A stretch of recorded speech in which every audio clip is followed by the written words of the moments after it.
اللہ رب العالمین کے لیے ہے درود و سلام ہو نبی اکرم صلی اللہ علیہ وسلم پر۔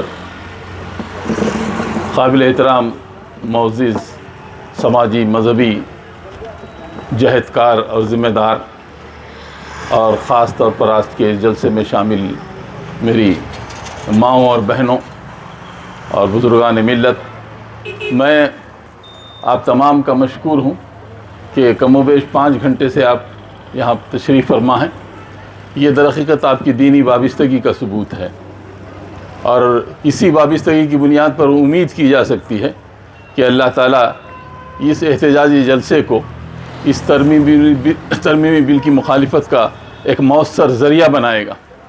آج سوال صرف تعداد کا نہیں ہے کہ اس موقع پر کتنے لوگ ہمارے ساتھ ہیں، تعداد کے بجائے عزائم کے اوپر اپنی بنیاد رکھیں کہ ہمارا عزم صمیم ہمارے مقاصد کا تعین کرتا ہے کہ کس حد تک ہم اپنے مطالبات میں سنجیدہ ہیں۔ آج کے اس احتجاجی جلسے میں جو 9 فروری 2025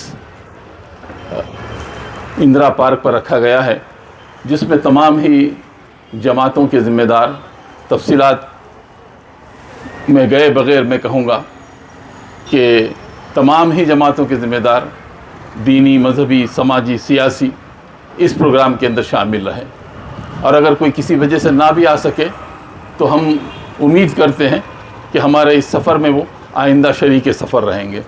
اصل میں اس وقت جو سب سے اہم ضرورت ہے وہ یہ کہ ہم اپنے مقاصد کے حصول کے لیے ایک جدوجہد کا راستہ اختیار کریں، اور یہ ہمارا دستوری حق ہے، یہ کسی کی خیرات نہیں ہے۔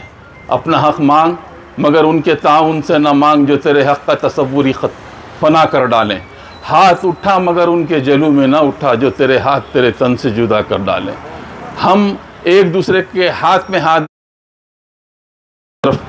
رواں دوا ہوں گے، اور اسی کے اندر ہماری کامیابی ہوگی۔ وقف بورڈ کے سارے مقاصد پر گفتگو ہوئی۔ میں سمجھتا ہوں یہ آیت وقف کا تعین کرتی ہے کہ لن تنالوا البر حتی تنفقوا مما تحبون، تم نیکی کے مرتبے کو نہیں پہنچ سکتے جب تک کہ اپنے عزیز ترین چیز اللہ کی راہ میں قربان نہ کر دو۔ آج سے 1450 برس پہلے یہ آیت نازل ہوئی، لوگوں نے اپنی دکانوں میں سے دکان، اپنے باغوں میں سے باغ، اپنے جائیدادوں میں سے جائیدادیں لوگوں کے نام میں قربان جائیے اس یتیم کے جس کے آنے سے پہلے یتیم کی قیامگاہ کا کوئی تصور سرزمین پر موجود نہیں تھا۔ انہوں نے یتیموں کو ان کا حق دیا ہے۔ یہ جو صفا کا چبوترا آپ دیکھتے ہیں جو عمرہ اور حج پہ گئے ہیں، یہ چبوترا اس بات کی یاد دلاتا ہے کہ یہاں رہنے والے لوگ گھروں سے محروم تھے، جائیدادوں سے محروم تھے، لیکن اسلام نے ان کو پناہ دی تھی، اور وہاں پہنچ کر انہوں نے علم کی دولت کو لوگوں کے سامنے پہنچایا۔ یہ تصور بہت قدیم ہے۔ میں اپنی بات کو سمیٹتے ہوئے کہتا ہوں، حکومت سیاسی اغراض کی بنیاد پر اس وقف بورڈ کو ایک سیاسی آلہ کار کے طور پر استعمال کرنا چاہتی ہے، تو ہم کہتے ہیں کہ آپ نے بہت ساری چیزیں تو کی ہیں، لیکن کبھی مذہبی معاملات کے اندر مداخلت کرنے کی جرت مت کیجیے آپ۔ میں بہت ہی واضح طور پر کہتا ہوں، بہت جذبات میں آئے بغیر کہتا ہوں کہ آپ کو ان مسائل کے اندر اگر آپ نے دخل اندازی کی اور مسلمانوں کے مذہبی جذبات کو ٹھیس پہنچائے اور ان کی اوقافی املاک کو ہڑک کرنے کا منصوبہ اگر آپ نے بنایا، تو میں آپ سے کہتا ہوں you are playing with the fire, آپ آگ سے کھیلنے جا رہے ہیں۔ یہ آپ کے حق میں اچھا نہیں ہوگا، یہ آپ کے معاملات کے لیے درست نہیں ہوگا، اور ایک جمہوری ملک کے لیے تو یہ انتہائی نقصان دہ بات ہے کہ آپ کسی ایک خاص طبقے کو نشانہ بنانے کے لیے آپ اس کی اوقافی املاک کو جو کسی خاص مقصد کے تحت جو یکسو کی گئی تھی اس کے اندر ترمیمات کے ذریعے آپ اس کی حیثیت کو بگاڑ دینا چاہتے ہیں۔ یہ در حقیقت ایک طبقے سے آپ کی دشمنی پتہ نہیں آپ کو کس مقام پر لے جائے گی۔ آپ ہر جگہ کھودتے ہیں اور تلاش کرتے ہیں کہ یہاں پہ کیا نکلے گا اور وہاں پر کیا نکلے گا۔ ہندو مسلم کو آپس میں تقسیم کر کر آپ اس ملک کے ساتھ غداری کر رہے ہیں۔ میں ایک مرتبہ پھر دہراتا ہوں، یہ ملک کے ساتھ وفاداری نہیں ہے، یہ ملک کے ساتھ غداری ہے کہ دو اہم طبقات کو آپ آپس میں تقسیم کر کر اگر سنگاسن پر بیٹھنا چاہتے ہیں، میں سمجھتا ہوں شمشان گھاٹ بہتر ہے اس سنگاسن سے جس پر آپ بیٹھے ہوئے ہیں، کیونکہ یہ آپ کے حق میں مفید نہیں ہے کہ ہم تو ڈوبے ہیں صنم تجھ کو بھی لے ڈوبیں گے. کشتیاں ڈوبتی ہیں تو رنگ و نسل کو نہیں دیکھتی. اگر ہندوستان کسی نہ کسی وقت پر ان حالات کے اندر اگر اس کی وحدت متاثر ہوتی ہے, اس کی محبت متاثر ہوتی ہے, اس کی اخوت متاثر ہوتی ہے, تو پھر یہ ہندوستان نہیں رہے گا, ایک مقبرہ عظیم بن جائے گا. یہ بات سمجھنے کی کوشش کیجئے وہ لوگ جو سیاست کے اندر ہے.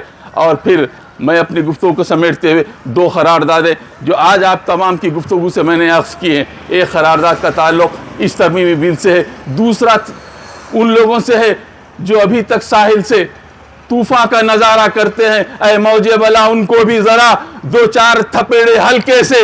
کچھ لوگ ابھی تک ساحل سے طوفان کا نظارہ کرتے ہیں. ابھی لوگ دیکھ رہے ہیں کچھ بہار میں بیٹھے ہوئے اور کچھ وجے واڑہ میں بیٹھے ہوئے کہ یہ اونٹ کس کروٹ بیٹھے گا.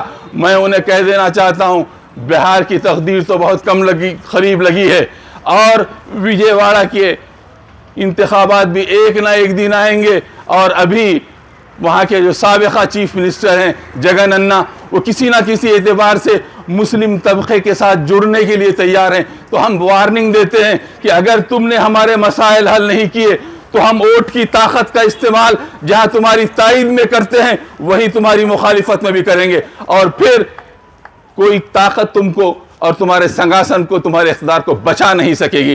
یہ دونوں چیز طاقتوں سے ہم مطالبہ کرتے ہیں. یہ میری قرارداد کا جو دوسرا حصہ ہے. پہلے حصے کے اندر آج کا یہ احتجاجی جلسہ, صوفی صاحب, آج کا یہ احتجاجی جلسہ جس میں خواتین کی ایک کثیر تعداد, جہدکاروں کی ایک اچھی خاصی ٹیم موجود تھی, اور ساتھ ہی ساتھ مذہبی, سماجی, سیاسی رہنماؤں اور ذمہ داروں کی تعداد بھی موجود تھی. مشترکہ طور پر حکومت سے مطالبہ کرتا ہے کہ وہ اس ترمیمی بل کو از خود واپس لے. اگر اس اعتبار سے وہ اپنی طاقت کی بنیاد پر اسے منظور کرواتی ہے تو پھر سمجھ جائیے کہ یہ اس اقلیت کے حق میں نہیں بلکہ اکثریت کے حق میں بھی فائدہ مند نہیں ہوگا, اس ملک کے اندر بھی فائدہ مند نہیں ہوگا, اور اس ملک کی جو سیکولر روایات ہے اس کے لیے بھی مناسب نہیں ہوگا. اور دستور ہند نے جو ضمانتیں دی ہے رہنمایانہ وصول کے تحت, جس کا تذکرہ بھی آیا ہے آرٹیکل 21, 22, 23 سے 25 تک, ان دفعات کے اندر جو ضمانتیں دی گئی ہیں, وہ چاہے مذہبی آزادی کے بارے میں ہو یا مدارس چلانے کے بارے میں ہو یا وقف کو چلانے کے بارے میں ہو,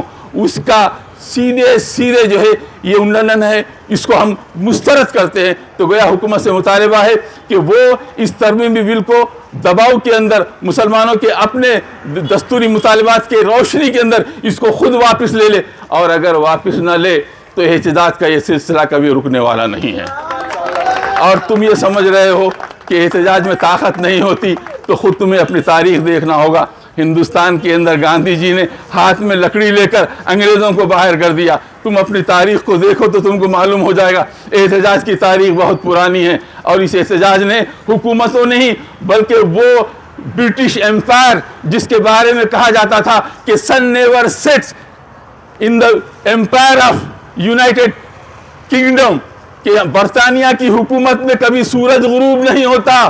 آج برطانیہ سمٹ کر چند جزیروں کے اندر رہ گیا. فاتح برو یا اولی الابصار, اے آنکھ والو تم عبرت کی نگاہ سے دیکھو, یہ اقتدار ہمیشہ رہنے والا نہیں. ہم حکومت سے مطالبہ کرتے ہیں کہ وہ اپنے سنگاسن اور اقتدار کے لیے, ہندو مسلم تفریق کے لیے وقف بورڈ کو اعلی کار کے طور پر استعمال نہ کرے. یہ ہمارا پہلا احتجاجی طور پر جو قرارداد ہے جو آپ نے منظور کی ہے, اور میں شرکا سے خواہش کرتا ہوں کہ وہ اللہ اکبر کی روشنی میں اس قرارداد کو منظور کریں کہ حکومت سے ہمارا مطالبہ ہے. اللہ اکبر, اللہ اکبر. ہمارا دوسری قرارداد بلکہ آخری قرارداد ہے کہ وہ طاقتیں جس کا ذکر ابھی پیشرو مقررین نے بھی کیا اور خیر الدین صوفی صاحب نے بھی کیا, کہ جن دو بیساکھیوں کے اوپر آپ کی حکومت قائم ہے, آج کی مرکزی حکومت اپنے پیروں پر نہیں ہے, اپاہج ہے, یہ معذور ہے, یہ مجبور ہے, یہ خود پیروں پہ چل نہیں سکتی, اس کو گود میں اٹھا کر لے جانا جایا ہے. ہم ان دونوں طاقتوں سے, ایک نتیش کمار جو بہار کے رہنے والے ہیں اور وہاں کے چیف منسٹر ہیں اور وزیر اعلیٰ ہیں, ہم ان سے مطالبہ کرتے ہیں, پہلی بار مطالبہ ہے. اور اسی طرح چندر بابو نائیڈو جو متحدہ آندھرا پردیش کے وزیر اعظم بھی رہے ہیں, وہ وزیر اعلیٰ بھی رہے ہیں, اور اب آندھرا کے جو ہے وزیر اعلیٰ ہیں, ان سے مطالبہ کرتے ہیں. آپ اقتدار میں آئے ہیں تو ایک بات یاد رکھیے، اقلیتوں کے ووٹوں کے بغیر ہندوستان میں کوئی حکومت نہیں بن سکتی۔ لکھ کے رکھ لو، میں کل دلی سے واپس آیا، میں نے اپنی آنکھوں سے انتخابات کے نتائج دیکھے، کئی مقامات پر میں گیا اور میں نے محسوس کر لیا کہ جب مسلمان اپنا ذہن بنا لیتا ہے تو اقتدار کے سنگاسن سے پائے نکل کے باہر آ جاتے ہیں۔ اروند کیجریوال کی حکومت در حقیقت مسلمانوں نے ان کے بارے میں، ان کے جو چھپے ہوئے فاشزم کے بارے میں ان کا نقاب اتار دیا اور کہنے لگا کہ یہ وہ شخص ہے جس نے کہا تھا کہ شاہین باغ کو اگر بند کرنا ہے تو مجھے دلی کی حکومت دو ایل جی کے ساتھ، تو میں اس کو بتا کے رہوں گا۔ آج آپ دیکھیے آپ کی حکومت چرک گئی۔ یہ اقتدار کسی کی جاگیر نہیں ہے، اللہ جس کو چاہتا ہے دیتا ہے اور جب چاہے چھین لیتا ہے۔ اور کل ہم دیکھ کر آئے ہیں کہ کہاں سے سکڑ کر، سینسر سے سکڑ کر اقتدار سے محروم ہو گئے۔ اس میں عبرت ہے ان لوگوں کے لیے جو آج اقتدار پر ہیں، خواہ وہ نتیش کمار ہو، خواہ وہ چندر بابو نائیڈو ہے۔ کوئی بڑی چیز نہیں ہے کل آپ کا اقتدار آپ کے ہی لیے گلے کی پھندا بن جائے۔ میں آپ تمام سے رخصت ہوتے ہوئے آخری بات کہتا ہوں، ان حالات میں اب کھل کے کہو بات تو کچھ بات بنے گی۔ ڈرنے کی ضرورت نہیں ہے، خوف کی ضرورت نہیں ہے، پریشان ہونے کی ضرورت نہیں ہے۔ اب کھل کے کہو بات تو کچھ بات بنے گی۔ یہ دور اشارات و کنایات نہیں ہے، اپنا حق مانگ، ٹوٹلی مانگنا آپ کا حق ہے اور آپ کو اس کے لیے احتجاج کرنا آپ کا دستوری حق ہے، اور دنیا کی کوئی طاقت آپ سے اس دستوری حق کو چھین نہیں سکتی۔ وآخر دعوانا الحمدللہ رب۔ میں